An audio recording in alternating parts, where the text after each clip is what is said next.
एक माँ की एक घटना सच्ची कथा में आपको सुनाऊं। एक लड़की थी, अपने माता पिता की इकलौती लड़की थी। माँ बाप ने अच्छे से अच्छे स्कूल में पढ़ाया।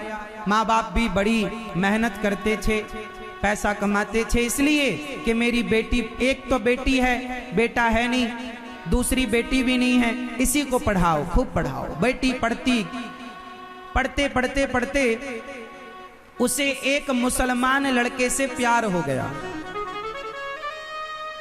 सच्ची घटना बोल रहा हूं। उसे एक मुसलमान लड़के से प्यार हो गया।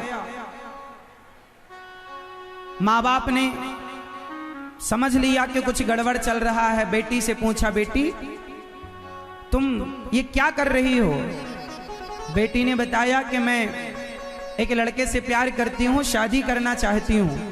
तो माँ बाप ने कहा, यदि अच्छा होगा तो हम कराएंगे, बताओ कौन है? तो उसने बताया कि उसका नाम ये है। तो माँ बाप ने कहा कि करता क्या है वो?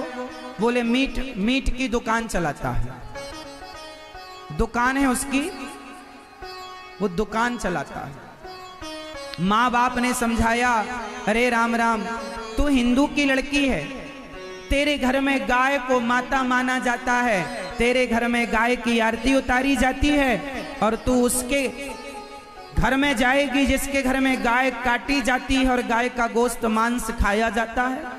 उस लड़की ने कहा, ना, मैंने उस लड़के से बात कर ली है कि मैं मांस नहीं खाऊंगी और ना मुझे मांस बनाने के लिए तुम, पर प्यार उसी से है। माँ बाप ने सोचो कितना ना समझाया होगा, पर लड़की ने एक ना सुनी और लड़की ने शादी उसी से कर ली। और जब करी तो उसने तो बड़े सपने दिखाए थे। अब उसने जो रंग दिखाया, उसने गाय का मांस, इसी से गाय काट कर इसी को मांस दिया, पका और पकाया इसने। अब क्या करे, प्यार जो किया है तो पकाया गाय को, और गाय का मांस उसने इसी के मुंह में ठूसा, खाओ तुम। अब मैं आप लोगों से प्रश्न करता हूं, जो हिंदू लड़कियां ये कहती हैं ना कि प्यार की कोई जात नहीं होती, ना मेरी बहनों होती है।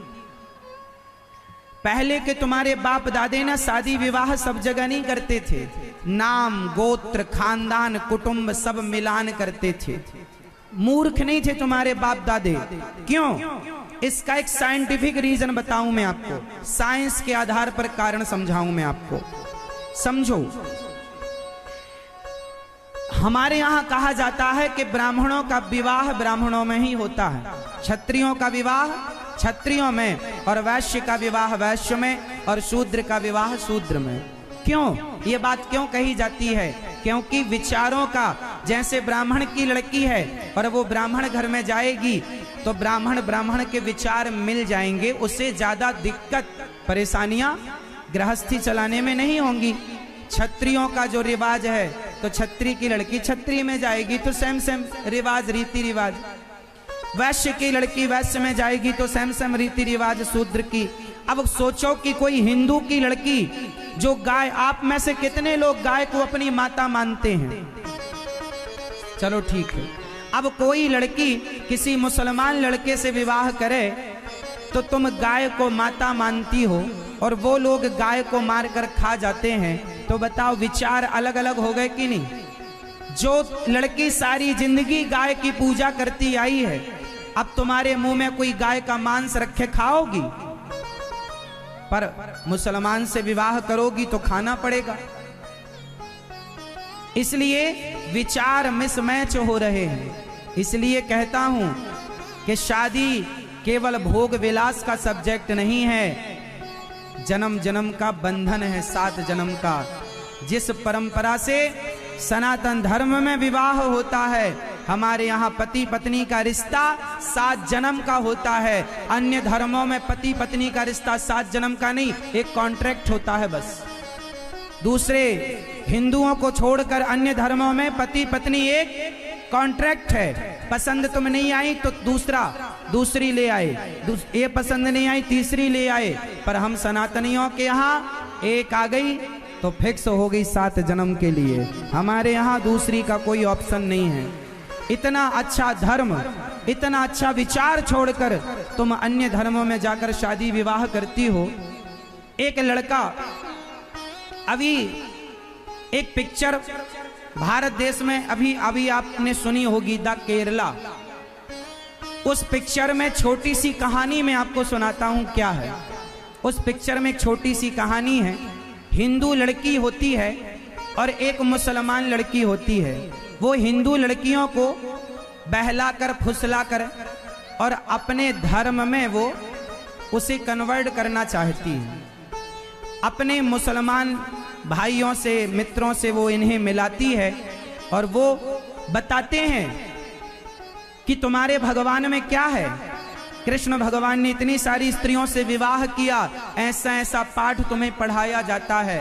अरे हमारे भगवान के बारे में कभी पूरा ज्ञान प्राप्त करो तो जानो कि भगवान कृष्ण हैं। कल की कथा में मैंने बताया था कि वो गोपियां जो थीं, भगवान की अन्य अनेक पत्नियां थीं, जो वो हर युग में कृष्ण को पति रूप में प्राप्त करने वाली भक्त जब भगवान को पति के रूप में चाहती थी तो भगवान ने उन सबको पत्नी होने का परम सौभाग्य दिया। वो भगवान हैं जो एक उंगली से पहाड़ उठा सकते हैं, जो काली अनांग पर नृत्य कर सकते हैं। वो 16,108 विवाह करें तो उनमें कोई दोष नहीं है। वो इंसान नहीं है। वो इतना सा मुंह खोल के ब्रह्मांड भी तो दिखाते हैं, लेकिन हिंदू लड़कियों को उसने कैसे बरगलाया कि तुम्हारे भगवान ने इतने विवाह किए, ऐसा हुआ वैसा हुआ। और उन हिंदू लड़कियों को बरगलाकर और उन्होंने अपने धर्म में कन्वर्ट कराया। उन लड़कियों को ले जाकर उनका शोषण करवाया और बाद में आतंकी संगठन में उन्हें सम्मिलित कर दिया। और वही लड़कियां जो हमारी बहन बेटियां थीं, वही लोग बंदूक लेकर के हमारे भारत के बच्चों को, मां बहन बेटियों को मारने के लिए आतंकवादी बन करके देश की सेना को मारने के लिए तैयार हैं। उनमें से एक लड़की भागकर आई और उसने अपने पिता से कहा, पिताजी मैं आतंकवादी हो चुकी हूँ। अरे बेटी तुम क्यों हो गई आतंकवादी? तब उस बेटी ने कहा, मेरे आतंकवादी होने का सबसे बड़ा जिम्मेदार आप स्वयं हैं। बेटी मैं कैसे जिम्मेदार हूँ? उस बेटी ने कहा कि तुमने हमें राम और कृष्ण के बारे में, अपने धर्म के बारे में बताया होता तो हम अपने धर्म को छोड़कर कभी दूसरे धर्म में ना गए होते। सही वक्त पर अपनी बेटियों को, अपने बेटों को अपने धर्म का ज्ञान नहीं दोगे तो वो दूसरे धर्म में जा सकती हैं, संभावनाएं हैं। कल रोते रहना। इसलिए राम के बारे में, कृष्ण के बारे में, चैतन्य महाप्रभु के बारे में अपनी बेटियों को, अपने बेटों को ज्ञान दो, समझाओ राम कौन है, कृष्ण कौन है। समझो अपने सदग्रंथों के बारे में। एक लड़की एक लड़के से विवाह करती है, मुसलमान लड़के से, और वो लड़का ले जाकर हनीमून मनाने के बहाने उसे विदेश ले गया, एक मुस्लिम कंट्री, मुस्लिम देश ले गया और उस देश में उसे 70 लाख रुपए में बेच दिया। सच्ची घटना बोल रहा हूं, 70 लाख में बेचा। खरीदने वालों ने उसके साथ क्या किया? देह व्यापार में भेज दिया। अब वो वैश्या की तरह देह व्यापार करती है। जैसे तैसे उसने भागकर किसी से कहा, भैया हमें जरा एक फोन करने दो। अपनी माँ को उसने बात की, माँ मैं माफी मांगती हूँ आपसे। क्यों? जब तुम समझाती थी कि इस लड़के से विवाह ना करो तो मुझे लगता था तुम गलत थी, पर माँ मुझे 70 लाख में बेच दिया है। ऐसी कितनी लड़कियों से प्यार का ये बहाना कर करके प्यार के बहाने ले जाते हैं और विदेशों में जैसी तुम्हारी शकल सूरत होती है वैसे दाम मिल जाते हैं। तुम जरा ज्यादा सुंदर होगी तुम्हारे ज्यादा पैसा मिलेंगे, तुम जरा सांवली होगी तुम्हारे कम पैसे मिलेंगे।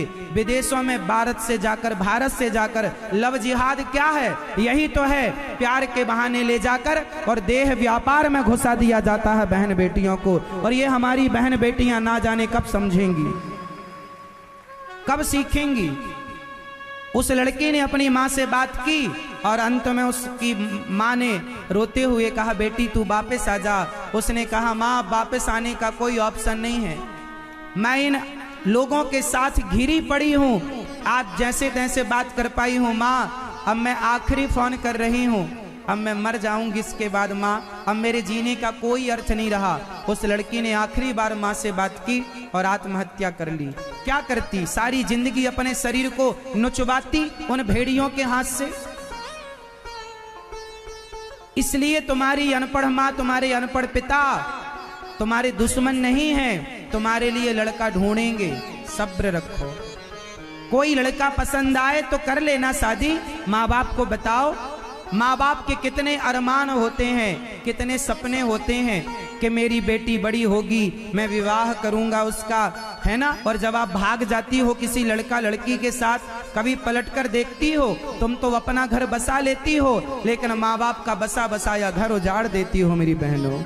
ऐसा कैसा प्यार है? क्या यही प्यार की परिभाषा है कि तुम अपने माँ बाप के घर को उजाड़ दिया? अरे तुम्हारी माँ, बताओ आपके पिता और आपकी माँ आपसे प्यार करते हैं कि नहीं? जोर से। कितने बच्चे यहाँ पर ऐसे हैं जो ये मानते हैं कि हमारे माता पिता हमसे बहुत प्यार करते हैं? कितने बच्चे यहाँ बैठे हैं जो आपके माता पिता आपसे प्यार करते हैं? करते हैं, लेकिन आप क्या करते हैं? कॉलेज में एक लड़का मिलता है, अभी साल भर का मिला हुआ लड़का, आप उससे इतना प्यार कर लेती हो, इतना मोहब्बत कर लेती हो कि उस 1-2 साल से मिले लड़के से इतना प्यार हो गया कि 25 साल से मिली माँ का प्यार छूट गया तुमसे, 25 साल से मिले पिता का प्यार छूट गया तुमसे। ये कैसा प्यार है तुम्हारा? ये प्यार नहीं है, ये तुम्हारी चमड़ी की वासना है, शरीर का अटैचमेंट है, इससे ज्यादा कुछ नहीं है। तुम्हारा शोषण करना दुनिया चाहती है। कौन नहीं चाहता तुम्हें छूना? कौन नहीं चाहता तुम्हें प्राप्त करना? कब समझोगी तुम?